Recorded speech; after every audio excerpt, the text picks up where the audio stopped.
สลายอันเอาแต่เจอរបស់តាឲ្យអ្វីក៏ពេញចិត្តដែរបានចឹងមកខ្ញុំไปអានឯង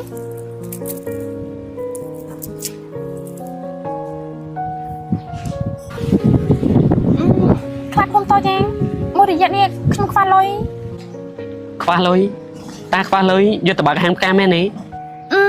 ហើយចុះខ្វះប្រហែលដែរគឺខ្វះច្រើនណាស់ខ្វះខ្ទង់ពាន់ដុល្លារណាខ្ញុំពិតជាពិបាកចិត្តខ្លាំងណាស់ខ្ញុំគិតថាមកពួកយើងក្របបានបើកហាងផ្កាពួកយើងក៏ក្របបាននឹងរៀបការជាមួយគ្នាដែរណាមិនន័យទេតាបើអញ្ចឹងខ្ញុំនឹងខំរកលុយដើម្បីយកមកបើកហាងផ្ការបស់ពួកយើង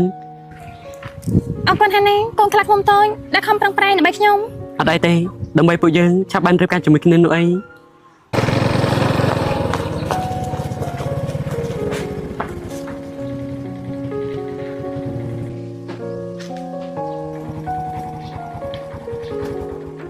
មើលទៅដូចជាទំនងដល់ហើយ